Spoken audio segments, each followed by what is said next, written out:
ಅದೇ ಆಗಿರ್ತಕ್ಕಂಥ YouTube channel study with ಪರಶುರಾಮ್ಗೆ ಸ್ವಾಗತವನ್ನು ಕೊಡ್ತೀನಿ. ಸ್ನೇಹಿತರೆ, ಇಂದಿನ ವಿಡಿಯೋದಲ್ಲಿ ನಾನು SSLC ಮಾದರಿ ಪ್ರಶ್ನೆ ಪತ್ರಿಕೆ 2 ದ್ವಿತೀಯ ಭಾಷೆ ಇಂಗ್ಲೀಷಲ್ಲಿ ನಿಮಗೆ ಪೋಸ್ಟನ್ನು ಮಾಡ್ತಾ ಇದ್ದೀನಿ. ಇದು ಮೋಸ್ಟ್ ಇಂಪಾರ್ಟೆಂಟ್ ಆಗಿರ್ತಕ್ಕಂಥ ಕ್ವಶನ್ ಪೇಪರ್ ಇದೆ. ಸೊ ಚೆನ್ನಾಗಿ ನೋಡ್ಕೊಡ್ರಿ, ಯಾಕಂದರೆ ನಾನು ಆಲ್ರೆಡಿ ಮಾದರಿ ಪ್ರಶ್ನೆ ಪತ್ರಿಕೆ 1 ಪೋಸ್ಟ್ ಮಾಡಿದ್ದೀನಿ.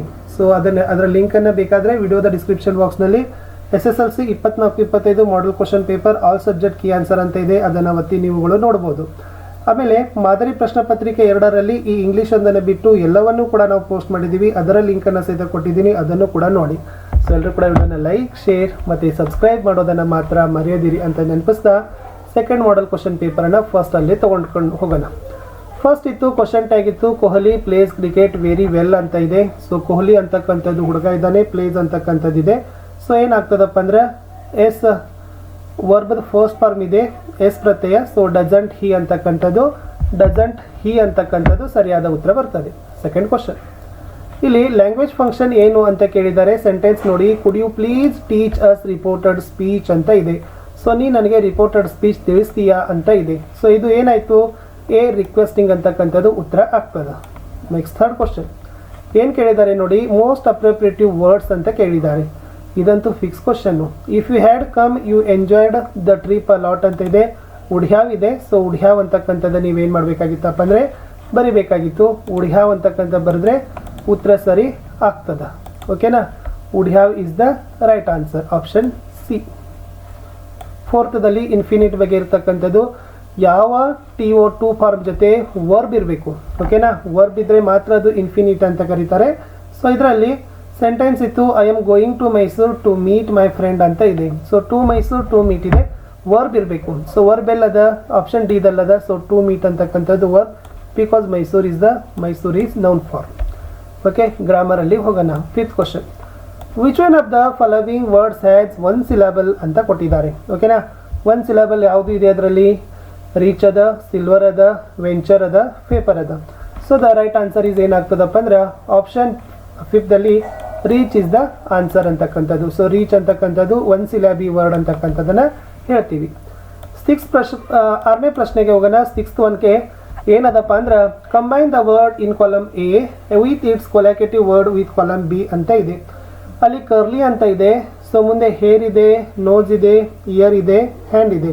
ಸೊ ಕರ್ಲಿ ಅಂತಕ್ಕಂಥದ್ದು ಏನಾಗ್ತದಪ್ಪ ಅಂದರೆ ಹೇರ್ ಅಂತಕ್ಕಂಥದ್ದು ಆಗ್ತದೆ. ಸೊ ಹೇರ್ ಇಸ್ ದ ಏನಾಗ್ತದಪ್ಪ ಅಂತಂದ್ರೆ ಅದು ರೈಟ್ ಆನ್ಸರ್ ಆಗ್ತದೆ. ಸೊ ಹೇರ್ ಬರೆದ್ರೆ ನಿಮ್ಗೆ ಏನು ಮಾಡ್ತಾರೆ, ಸರಿಯಾಗಿರ್ತಕ್ಕಂಥ 1 ಅಂಕಗಳನ್ನು ಕೊಡ್ತಾರೆ. ಕರ್ಲಿ ಹೇರ್ ಅಂತ ಕರಿತೀವಲ್ಲ, ಎಸ್, ಗುಂಗುರು ಕೂದಲು ಅಂತ ನಾವು ಕನ್ನಡದಲ್ಲಿ ಹೇಳ್ತೀವಿ. 7th ಪ್ರಶ್ನೆಗೆ ಹೋಗೋಣ. Fill in the blank with the correct article ಇದೆ ನೋಡಿ. I will send you SMS ಅಂತ ಇದೆ, ಎ ಆ್ಯನ್ ದ ಅಂತ ಇದೆ. ಸೊ SMS ಅಂತಕ್ಕಂಥದ್ದು ಅಬ್ರಿವೇಷನ್ ಅದ. ಸೊ ಆ್ಯನ್ ಅಂತಕ್ಕಂಥದ್ದು ಬರಬೇಕು. I send you an SMS. 8th question, fill in the blanks with suitable linker ಇದೆ. Ravi couldn't reach in time dash he missed the bus ಅಂತ ಇದೆ. ಯಾವ ಒಂದು ಲಿಂಕರನ್ನು ಬಳಸ್ಬೋದು? ಬಿಕಾಸ್ ಅಂತಕ್ಕಂಥ ಲಿಂಕರನ್ನು ಬಳಸಿ ಉತ್ತರವನ್ನು ಸರಿಪಡಿಸ್ಬೋದು. Ravi couldn't reach in time because he missed the bus. 9th question, fill in the blank with appropriate preposition. Harish went to America dash higher studies ಅಂತ ಕೇಳಿದ್ದಾರೆ. Harish went to America, yes, for his higher study. ಗಾಗಿ ಅಂತ ಏನಾಗುತ್ತೆ ಕನ್ನಡದಲ್ಲಿ ಅದು ಬರ್ತದೆ. America for higher studies, it means the right answer. Question number 10, fill in the blank with appropriate tense form of the verb given in brackets ಅಂತ ಕೊಟ್ಟಿದ್ದಾರೆ. ಪ್ರಶ್ನೆ ಏನಿದೆ, ಹಿ B+ ಟೇಕ್ ಫಾರ್ಮ್ ಬರಬೇಕು. ಸ್ಪೆಷಲ್ ಕ್ಲಾಸಸ್ ನವೋದಯಾಸ್ ಅಂತ ಇದೆ. ಸೊ B+ ಟೇಕ್ ಅಂತಕ್ಕಂಥದ್ದು verb form ಅಲ್ಲಿ ಏನಾಗ್ತದಪ್ಪ ಅಂತಂದ್ರೆ S, absolutely right is taking is the right answer. Is taking is the right one. 11th one, identify the parts of speech of the underlined word ಅಂತ ಇದೆ. ಏನಿದೆ ನೋಡಿ, Baleshwar was Lanki boy ಅಂತ ಇದೆ. So lanky ಅಂತಕ್ಕಂಥದ್ದೇ adjective ಆಗ್ತದೆ. So the right answer is adjective. ಪ್ರಶ್ನೆ 12, write the correct form of the word given in brackets ಅಂತ ಕೇಳಿದ್ದಾರೆ. Harish is known for is sincere ಅಂತ ಇದೆ. ಸಿನ್ಸಿಯರ್ ಅಂತಕ್ಕಂಥದ್ದನ್ನು ಕರೆಕ್ಟಾಗಿರ್ತಕ್ಕಂಥ ಫಾರ್ಮ್ ಬರೆದ್ರೆ ನಾವು ಏನು ಬರಿಬೋದು? Harish is known for his sincerity ಅಂತಕ್ಕದ್ದನ್ನು ಬರಿಬಹುದು. Sincerity is the right answer ಆಗ್ತದೆ. Okay, sincerity. ಪ್ರಶ್ನೆ 13, use the word conduct as a verb in a sentence ಅಂತ ಕೇಳಿದ್ದಾರೆ. ಅದನ್ನು ವರ್ಬ್ ಫಾರ್ಮ್ ಆಗಿ ಬಳಸ್ತಿದ್ರೆ ಏನು ಬರ್ತದೆ? ಪ್ರಜ್ವಲ್ ಕಂಡಕ್ಟ್ ಟೆಸ್ಟ್ ಅಂತ ಬರ್ತದೆ. ಐ ಕಂಡಕ್ಟ್ ಟೆಸ್ಟ್ ಅನ್ನೋಕ್ಕಂದ್ರೂ ನಿಮ್ಮದು ಕೂಡ ನೀವು ಬರ್ಕೊಳ್ಬೋದು. ಚೇಂಜ್ ಇಂಟು ಕಂಪ್ಯಾರಿಟಿವ್ ಡಿಗ್ರಿ ಅದ ಸೆಂಟೆನ್ಸ್ ಕೊಟ್ಟಿದ್ರು. Bengaluru is the most expensive city in India ಅಂತ ಇದೆ. ಇದ್ರದ್ದು ಎಸ್ ಕಂಪ್ಯಾರಿಟಿವ್ ಮಾಡಿದರೆ ಸೆಂಟೆನ್ಸ್ ಏನಾಗ್ತದಪ್ಪ ಅಂದ್ರೆ Bengaluru is more expensive than any other city in India is the answer. ಪ್ರಶ್ನೆ 15, change into passive voice sentence ಇತ್ತು. The education minister distributed the prizes ಅಂತ ಇದೆ. ಸೊ ಇದರ ಆನ್ಸರ್ ಏನಾಗ್ತದಪ್ಪ ಅಂದ್ರೆ the prizes were distributed by the education minister is the right answer. Last 16th ಹೋಗೋಣ. ಏನಿದೆ? Where did you go yesterday ಅಂತ ಇದೆ. ಸೊ ಇದ್ರದ್ದು ಏನು ಮಾಡಬೇಕಾಗದ? ರಿಪೋರ್ಟೆಡ್ ಸ್ಪೀಚ್ ಮಾಡಬೇಕು. ಅದು ರಿಪೋರ್ಟೆಡ್ ಸ್ಪೀಚ್ ಮಾಡಿದ್ರೆ where she had gone previous day ಅಂತಕ್ಕಂಥದ್ದು ಬರ್ತದೆ.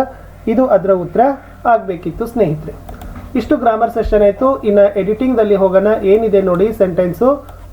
ಸ್ವಾಮಿ hardly got up and spread his bed under the bench and crouch there. It seemed to be a much safer place, more compact and reassuring ಅಂತ ಇದೆ. Spelling mistake to be corrected ಅಂತ ಕೇಳಿದ್ದಾರೆ. ಇಲ್ಲಿ ಒಂದು spelling mistake ಇದೆ. ಅದು ಯಾವುದಿದೆಪ್ಪ ಅಂತಂದರೆ S, first one is the there. So THEIR ಅಂತ ಬರೆದಿದ್ದಾರೆ. ಸೊ THEIR ಅಂತ ಆಗೋದಿಲ್ಲ ಅದು. ಸೊ THERE ಅಂತಕ್ಕಂಥದ್ದು ಬರ್ತದೆ, ಕ್ರೌಂಚ್ ದೇರ್ ಅಂತಕ್ಕಂಥದ್ದು. ಇನ್ನು ಸೆಕೆಂಡ್ ಏನು ಕೇಳಿದ್ದಾರೆ? ವರಬಲ್ ಮಿಸ್ಟೇಕ್ ಅಂತ ಕೇಳಿದ್ದಾರೆ. ಸೊ ಇಲ್ಲಿ ಕ್ರೌಚ್ ಅಂತ ಇದೆ. ಸೊ ಕ್ರೌಚ್ಡ್ ಅಂತಕ್ಕಂಥದ್ದು ಏನಾಗಬೇಕದು ಬರಬೇಕು. ಇಷ್ಟು 2 ಎರರ್ ಇತ್ತು. 2 ಮಾರ್ಕ್ಸ್ ಕ್ವಶನ್ಸ್ಗೆ ಹೋಗ್ತೀನಿ. ಪ್ರಶ್ನೆ ಸಂಖ್ಯೆ 18, how can you say that Don Anselmo was a man of principles ಅಂತ ಕೇಳಿದ್ದಾರೆ. ಆನ್ಸರ್ಸ್ ನೋಡಿ. American served the land and found that land was more than 8 acres. They offered double amount of the land. He rejected the offer and stick to the words what he had already quoted. This show that he was a man of principle ಅಂತಕ್ಕದ್ದನ್ನು ಬರಿಬೋದು. ಪ್ರಶ್ನೆ 19, why did Nehru call doctor Ambedkar as a symbol of revolt ಅಂತ ಕೇಳಿದ್ದಾರೆ. Answer, Nehru describe doctor Ambedkar as a symbol of revolt because he raised a voice against the discrimination against scheduled caste which had suffered for so long time in the part. Question number 20, how did Pandit Ravi Shankar and Ustad Allah Rakha keep their promise to Smita? Answer itu, as a promised in the concert, Pandit Ravi Shankar and Ustad Allah Rakha came to apartment in the next morning. They played for Ananta. 21st ಅಲ್ಲಿ why did the superpowers meet in Geneva ಅಂತ ಕೇಳಿದ್ದಾರೆ. Answer, the superpowers wanted to come to an agreement, put a ban of nuclear weapon test. They met in Geneva to solve the problems that arose. 22nd, why does the poet say that the calendars and clocks are useless in space? ಏನು ಬರಿಬೋದು? There is no work, no day, night or seasons. Totally there were no change in atmosphere. So there is no need for calendar or clock ಅಂತ poet ಹೇಳಿರ್ತಕ್ಕಂಥದ್ದು. 23ಗೆ ಹೋಗೋಣ. Babu and Manju were a bit disappointed with the way a protest. What was the reason ಅಂತ ಕೇಳಿದರು. Answer, the students had been marching to give a notice to the DYSP for releasing a teacher. It was unusual because there was no shouting, no slogan. So Manju and Babu were disappointed. There was a cyclocling machine in the parcel. They used it for making copies of Mahatma Gandhi's speech ಅಂತ ಬರಿಬೋದು. ಅಲ್ಲಿ next ಇನ್ನೊಂದು ಆರ್ question ಇದೆ. How can you say that Dicky Dolma's life as a girl was sorrowful ಅಂತ ಕೇಳಿದರು. ಅಲ್ಲಿ ಬರಿಬೇಕು, Dicky Dolma was a poor family. She lost her mother and brother when she was 11 years old. Her father was bedridden. She was interested in mountaineering. She got a hard work training at Manali. She climbed Mount Everest at the age of 19 in 1993. We learn success follows hard work and dedication ಅಂತ ಬರೆದ್ರೆ ಸಾಕು. Next, how was life for Hanifa always ಎಕ್ದಮ್ ಬಿಂದಾಸ್ ಅಂತ 24th questions ಇದೆ. ಏನು ಬರಿಬಹುದಪ್ಪ ಅಂತಂದರೆ ಈ ಪ್ರಶ್ನೆ ಉತ್ತರ, Hanifa knew that life for him was short. He wanted to serve the nation. Therefore he joined Indian army as a soldier. Hanifa felt that training was very tough. Drawing, reading and playing drums were his hobbies. So Hanif was always ekdam bindas. Hanif had dreamt that he would rise up the ranks. Tartank sector in Kargil is named after Hanifa. This dream could not be fulfilled because he was killed in the Kargil war. Last question, how did the word of happiness relieve the poor people of Tibet of their hardship ಅಂತ ಕೇಳಿದ್ದಾರೆ. Answer ಏನು ಬರಿಬಹುದಪ್ಪ ಅಂದರೆ, one can be happy if there are rivers, forest, flowers, fields, warmth and trees. That is the real happiness lies in the happiness of all. So everyone should work for the happiness of all to be him herself to be happy ಅಂತಕ್ಕಂಥ ಬರೆದ್ರೆ ಸಾಕು. So ಇಷ್ಟು ನಾನು ಏನು ಮಾಡಿದ್ದೀನಿ, ಈ ವಿಡಿಯೋದಲ್ಲಿ 1 ಮತ್ತು 2 ಮಾರ್ಕ್ ಕ್ವಶನ್ ಆನ್ಸರ್ಗಳನ್ನು ಕೊಟ್ಟಿದ್ದೀನಿ. ನೆಕ್ಸ್ಟ್ ವಿಡಿಯೋದಲ್ಲಿ ಖಂಡಿತವಾಗಿ ನಾನು ಏನು ಮಾಡ್ತೀನಪ್ಪ ಅಂತಂದರೆ, ಉಳಿದ ಎಲ್ಲ ವಿಷಯಗಳ ವಿಡಿಯೋಗಳನ್ನ ನಿಮಗಾಗಿ ಲೈನ್ ಅಪ್ ಮಾಡಿದ್ದೀವಿ. ಪಾಸಿಂಗ್ ಪ್ಯಾಕೇಜ್, ಸ್ಕೋರಿಂಗ್ ಪ್ಯಾಕೇಜ್ ಮಾತ್ರ ಬಾಕಿ ಇದೆ.